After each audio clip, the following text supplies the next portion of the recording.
Much, Bruce. Robert? Well, I hate to bring bad news, but that's really all I do, actually.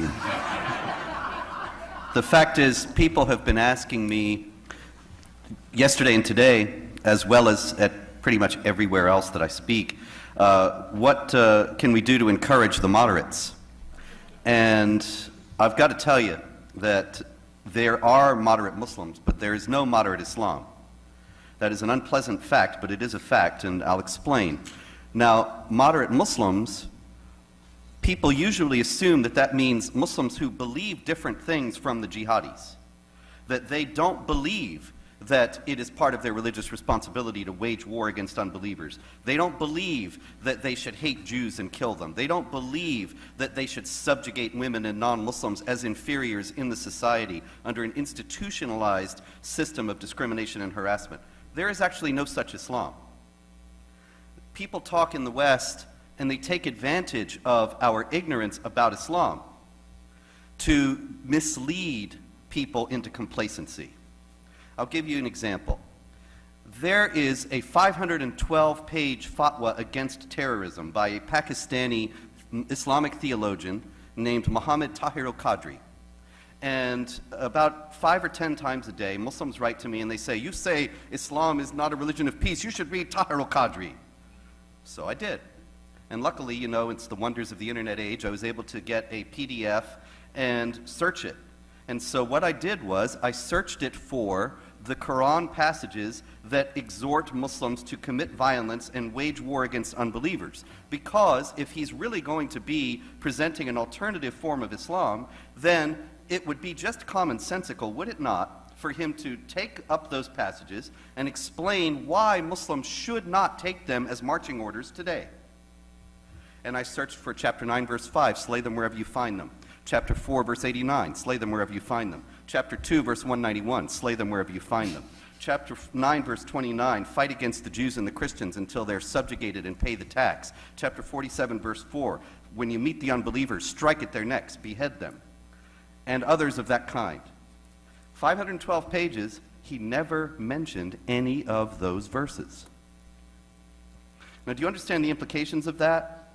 This is supposed to be a piece saying that terrorism is wrong and Muslims should not engage in it, and he never addressed any of the justifications that the jihad terrorists use to show that what they're doing is Islamically correct. That's not a reform kind of Islam. That's not a moderate Islam. That's a big, extensive, elaborate effort to deceive unbelievers and make us ignorant and complacent about the jihad threat. You cannot reform something. You cannot fix a problem without acknowledging that there's a problem, you see. And there is no moderate Islam. There is no version of Islam that does not teach warfare against unbelievers and their subjugation. It's just like this. This does not mean, as Raymond and Bruce were saying, that all Muslims are doing this or all Muslims are even on board with this. But it's just like in the Catholic Church. The Catholic Church teaches, as part of its official teaching from the Pope and so on, contraception is wrong, contraception is immoral, don't contracept. Survey after survey shows that 70, 80, 90% of Catholics use contraception. Now, we would be absolutely wrong, incorrect, to say that, oh, that means that the church doesn't really teach that contraception is wrong. It really does. It's just that most Catholics don't pay attention. Islam really teaches warfare against unbelievers. A lot of Muslims don't pay attention. That's just great. The problem is they have no theological leg to stand on in Islam, and therefore when they're challenged by the jihadis, and even when their children are recruited by the jihadis, they don't have any answer. The thing is, people have a lot of influences in their lives. Many of you have a religion, but you also have other perspectives, other priorities, other beliefs, and all of these things are complicated in everybody's heart and soul and mind.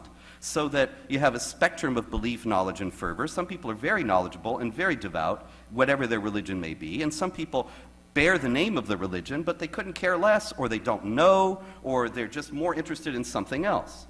That's what moderate Muslims really are. They are people who just want to live their lives. If you talk about Muslims who are aware that the Quran and the example of Muhammad and Islamic law all teach warfare and conquest and subjugation of unbelievers, and who reject that, and who say that must not be done, you're talking about maybe 5 or 10 people. I mean worldwide. out of 1.6 billion. Zuhdi Jasser and his friends. If you want to talk about actual Muslim reformers, it is exactly that way. But if you want to talk about Muslims who just aren't going to take up arms against us at any time, well, that's millions upon millions of people.